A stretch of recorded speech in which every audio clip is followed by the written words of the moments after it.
I'm here to introduce Pat as our new offensive coordinator. Pat and I really don't go back a long way, other than obviously all his years in the NFL. I was in the NFL also. We competed against each other several times. I don't know how many. Know of Pat, and Pat and I started a somewhat of a professional relationship in the last couple years, and in these last few weeks have really gotten to know him, and really excited to have him here in this position with his experience, his knowledge, his know-how. Great dealing with people. It'll be great, him and I dealing with each other. So really excited to have him here. And he's had a great career to this point, but hopefully his best is still yet to come. So I've got to give it to Pat. Obviously, a great introduction, the first one. So, first game where we don't score any points, we'll see how that goes. But anyways, no, it's an honor to be here. I really look forward to working with John Elway and his staff and Coach Fangio and the staff that's in place, especially the offensive guys. Look forward to working with the players. We've got an outstanding young roster on offense. A lot of guys that played extremely well and had an impact as rookies, some of them. And I really look forward to just working and trying to, have some impact on us winning football games. And so that's where we're at. I was looking for work. I don't know how quickly this or how slowly this thing came together, but when Coach Fangio and I started talking, after we started talking about the possibility of coming here, it went quickly. And so I've already been on the job now for about 3 weeks, running parallel with the free agency and obviously getting ready for the draft. Is us as coaches talking about how we want to run our offense. I think what's important is we want to do what's best for the Broncos. We're going to try to do the things that our players do well and try to do what we can to move the ball and score points, and that's what our offense will look like. I will say this, through my career, I've been deeply impacted by defensive coaches. First, my Uncle Fritz. I played for George Perlis. I worked 3 years for Nick Saban. I was coach for Steve Spagnuolo, who just coached the defense that won the Super Bowl. More recently, Mike Zimmer. And so I've been impressed by defensive coaches, and I know the importance of running the football and how that affects not only your offense but your full team. And then I worked recently with Andy Reid, and really that's where I got my start and my appreciation for the importance of throwing the ball and how you score points and doing it in a way that's efficient and explosive. So we're just going to do what's best for our offense, and hopefully we'll put together an offense that can help us win games. So with that, I'll try to answer your questions. Coach, you had to make a decision between Daniel Jones and Drew Lock in the draft of the Giants, and you guys chose Daniel Jones. So I'm curious what went into that decision, and also what you've seen out of Drew Lock since. Right. Yeah, you're right. Last year we were in the quarterback market, and typically when you draft a quarterback high, those are organizational decisions. And at that time last year, the best decision or what we felt was best for the Giants was Daniel Jones. I will say this: we had a very, very high opinion of Drew Lock, and we liked him a great deal. And there's a lot of similarities between the two players. They're young, talented players that had very good college careers. Their skill sets are very similar. They can throw the ball well. They can move around well. You saw flashes of really good football from both of them this year as they played as rookies. And so I'm very, very excited to be able to work with Drew Lock and really all the offensive players. A lot of those foundation pieces coming back, especially young guys, et cetera. Sure. What's just your overall picture, especially trying to take those, especially young guys to the next level? Yeah, it's similar to what we dealt with in New York. We had a lot of young players on offense as well and on defense. I think the important thing for them is to develop quickly. And, a lot of young players playing and having to make an impact. And there are a lot of very talented players on this offense. I think the important thing is to just try to build on some of the really good stuff they did this year. You were very high on Drew last year during the draft, but how has this past year changed your opinion on him? Well, I think when you come out of a process where you're evaluating quarterbacks, and so you think they're going to do well, but you don't know if it's going to totally translate to the NFL game. He had great success. He helped engineer 4 wins, and that's what we're looking to do. And so I'm excited about being able to work with him in year 2. What will the nomenclature of the offense look like? Will it still be that West Coast language? Yeah, it'll be West Coast, and I think that's part of the process we're going through.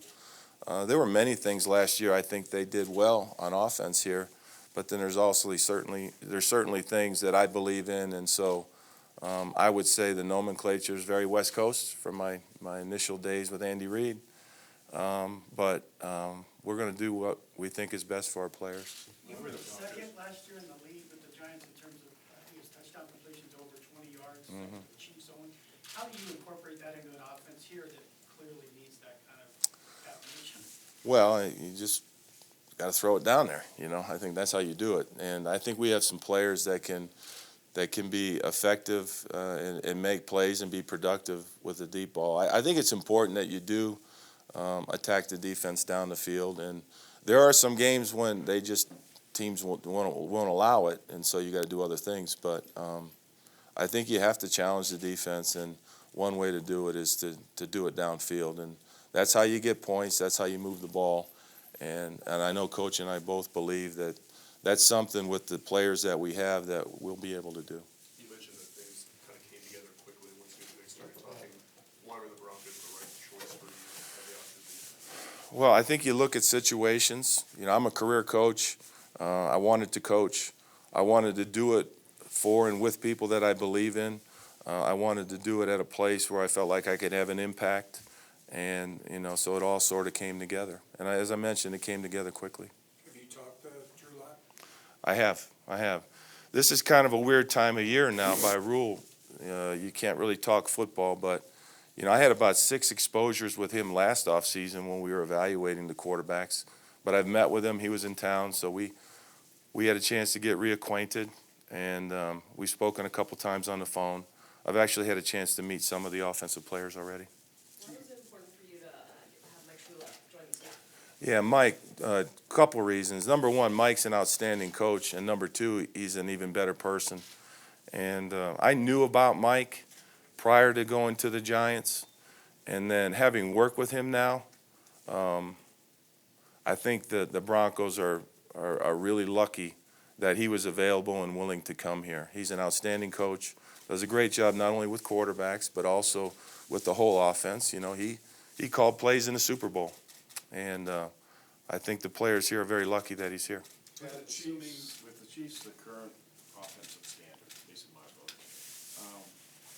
do you steal from them, use their blueprint, or do you go the opposite direction and do it different than they do? Well, I've coached forever from that book. Now I think when you look at offenses, though, we are all fond of plays that work, but we as coaches are always trying to do the things our players do best. They have a unique skill set there that allows them to do some things that maybe some other teams can't do. And so we just got to try to do the things that are best for us. But, all go and all go special is the same in most offenses. Okay, so when they put 3rd and 15 Yeah. in the fourth quarter there. Yeah. He takes Wasp. a- Yeah, right. Takes a Sure. 10-step drop, 11-step drop. Yeah, I think he ended up at about 14 yards deep. So, but that's typical of what he does. That's not the first time he did that this year. He's a unique player, and certainly, Andy Reid is a unique coach, and they had one of those years that we all dream about, and he made a really great play on that. Coach, what's the identity of this offense? What type of things does this offense have to do in order to be successful? Well, I think it's important for us that, number one, we're efficient.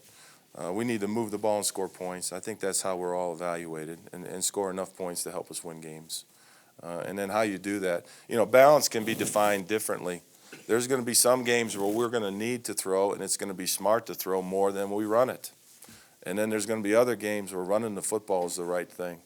But when you're doing those things, you need to be able to score points and move the chains and do all the things that offenses must do. If I can drill a little deeper on that question. Sure. Assuming you're getting very familiar with the Broncos personnel and style from last year. Sure.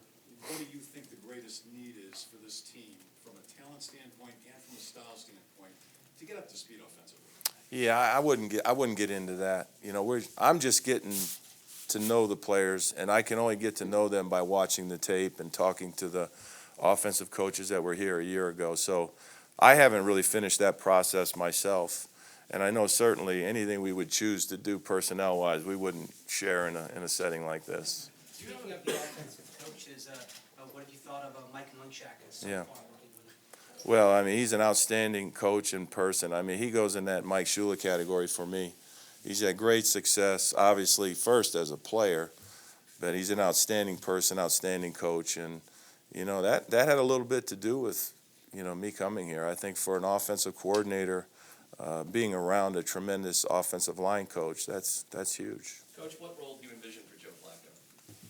I don't know, and I wouldn't get into that in this setting.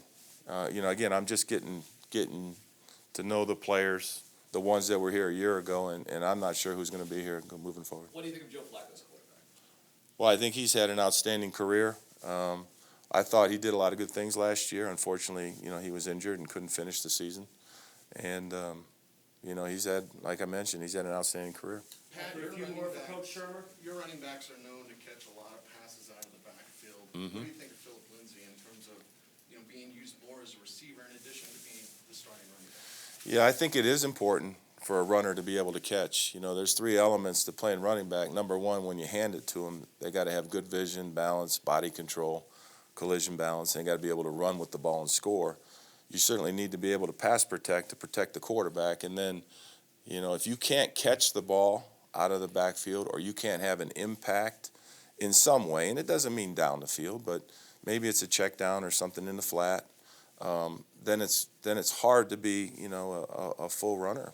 And, you know, I feel like he can do those things, and we'll just, as I get to work with him and I get to talk with the offensive coaches more, we'll find out what he can do and try to feature that. Do you have a desire to be a head coach again someday down the road? I have the desire to be the offensive coordinator here. I think what happens with those settings is typically if you're doing a really good job where you're at and somebody thinks you can provide the vision for their organization, they come tap you on the shoulder. On that you know, until that time, you just worry about doing the job you have. Coach, what was your opinion or view of the Broncos, and did it inform at all your decision to come here, the organization? Well, that had a lot to do with it. Obviously, starting with John Elway and the past success and what I know about Coach Fangio, that had a lot to do with it. And, you know, I feel like, you know, we're a team that can win a lot of games and then just see where that takes us. Do you think Noah Fant can be used in a similar way as Evan Ingram? Very similar type players, yes. And he's primarily, you know, a pass receiver with what you're looking for as a tight end. But quite frankly, he was a pretty gritty blocker when he was asked to do so last year. So I haven't seen him in person. I remember him from the draft process. He was another player that we had a really, really high opinion of. And so I'm looking forward to working with him. There was a feeling that last year that the offense might have been what held them back from making the playoffs. The defense was top 10 in a lot of important categories. Do you see that as a challenge? Is there something that, man, if this offense gets to where it can score 23 to 24 points a game, you know, what the potential could be? Well, I think that's connected and it's independent. I think we got to do what we can to play as good offense as we can with the players that we have. And then you're starting to play, you know, team offense and defense. And so I'm not going to worry about that. Okay, thank you very much, Coach. All right. Thanks, All right. We'll have time for a few questions for Coach Fangio.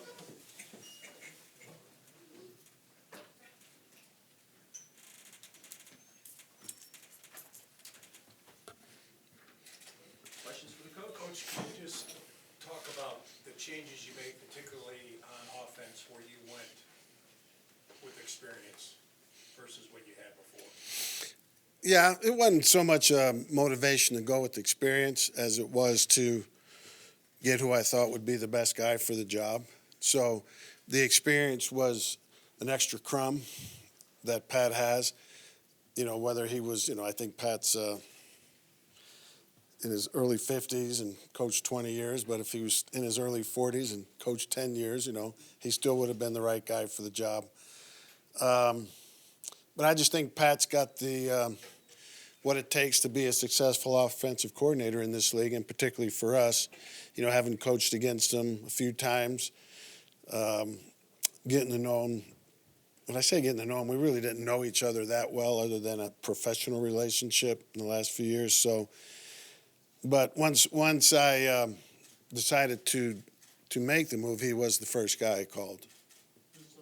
You alluded to it, but was your vision that you need to be more aggressive on offense? Yeah, I mean, that's what I like, contrary to the stereotype that's always out there, defensive head coach, wants to ground and pound and considers a pitch to the halfback a pass. That's not me. I like to be aggressive. Coach, what do you think is the best way to beat the Kansas City Chiefs? Well, right now, as we stand here today, and things change from year to year,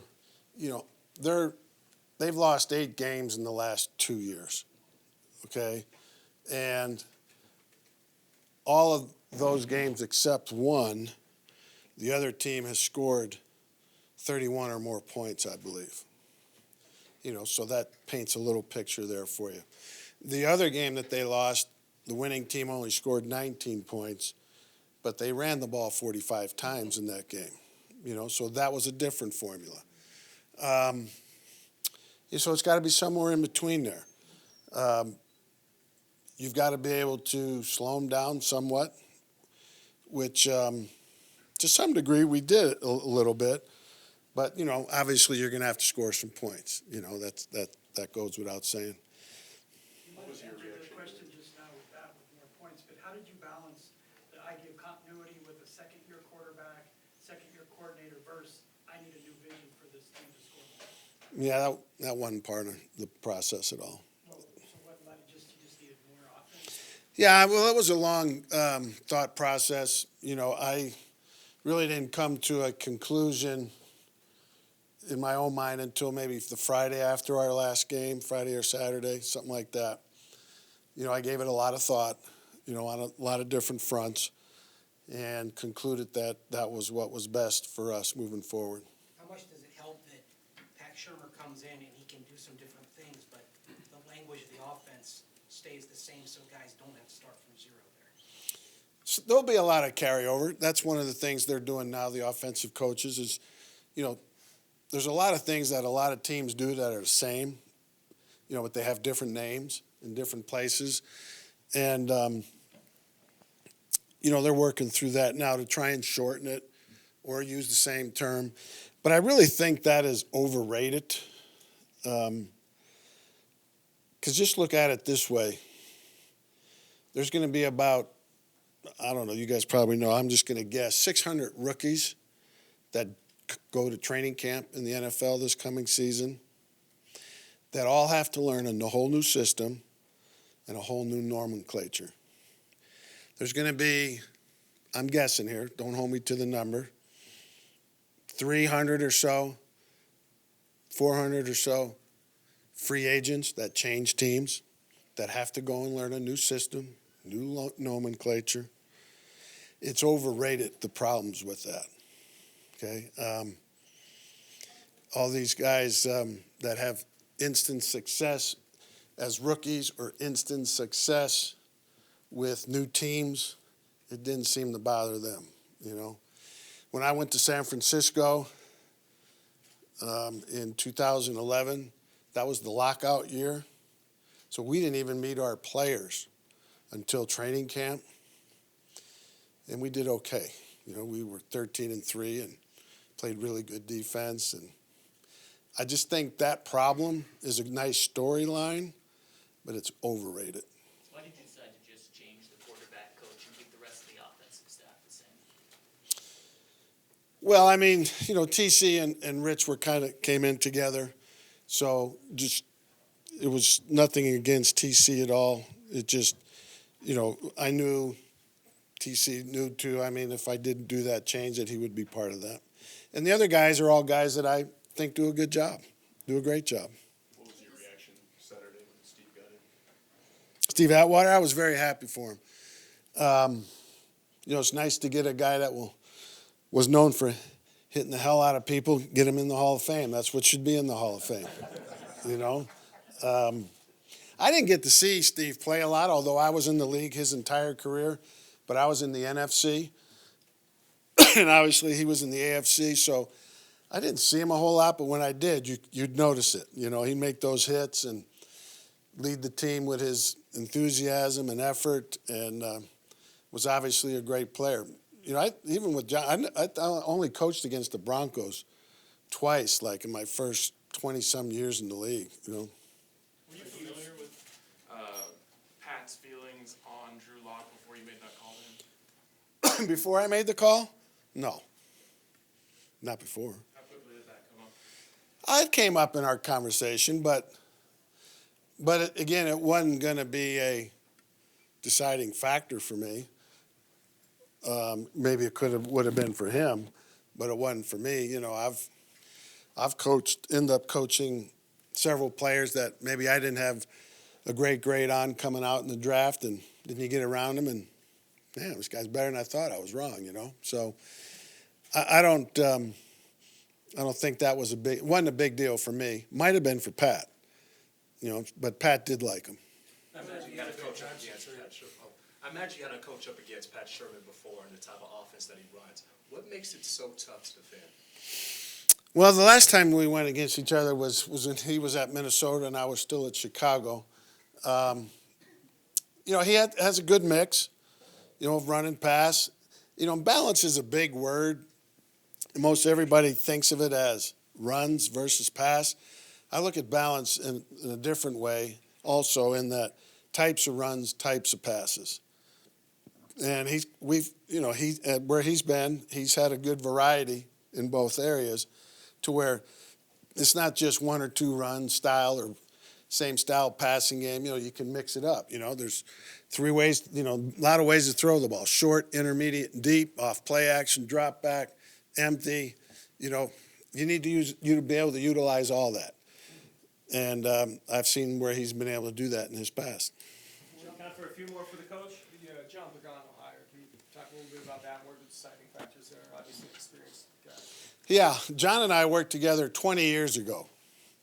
So, you know, to say that I hired him because we worked together before, you know, it was so long ago, that really wasn't much of the equation, other than I knew him. But John, at that time, John was, you know, more of the quality control coach for me, and he did a hell of a job at that. And then once from there, he went on to spent a lot of years at San Diego, all the way up to being named the coordinator there. And then has been with Oakland and now Houston, and obviously followed his career. And he's done a good job. And again, I thought he was the best guy available for the job. Looking over Pat's offense, it's a lot of three wide receiver sets. This wide receiver class is historic, maybe best in NFL history. Are you guys doing a lot of work on wide receivers to potentially add in this draft? Oh, sure. I mean, but no more work than we're doing at every position. And I think, you know, it remains to be seen what our offense will be from that point of view. Because all these teams, the good offenses, they run the same offense, but there's different people out there in different spots. So, you know, Kansas City's the offense du jour right now. But they can do all their stuff out of Tiger, which we call Tiger. 2 tight ends, 2 backs, 2 tight ends, 2 receivers, and a back. Or they can run all the same stuff out of Zebra: 1 tight end, 1 back, 3 wideouts. So to me, it's all what best fits your personnel. You can still do many of the same stuff. What have you gotten out Last one, Andrew. What have you gotten out of the film review of players the last few weeks that you were able to kind of get some distance on as a result of taking those? It was good. You know, a couple of the coaches alluded to that when we were doing the evaluations, that a couple of them said, you know, I thought this, but after watching the cut-ups and everything as a whole again, it really wasn't what I thought, both to the good or the bad, you know. And also seeing some coaching errors to where, hey, we asked this guy to do this thing too much, you know, or didn't ask him to do it enough, should have done it more, which is part of the evaluation, you know. you have to help the players as much as you can.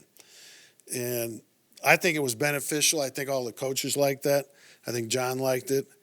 And, you know, this free agency doesn't start until middle of March, so we had plenty of time to do it that way, and I think it was the right way. Well, Nikki was going to ask you, but you shut her off. Go ahead. Would you have moved on from Rich if Pat Shurmur weren't available? Yeah, those two decisions were independent of each other. Thank you very much, Coach. Okay. Thanks, Coach.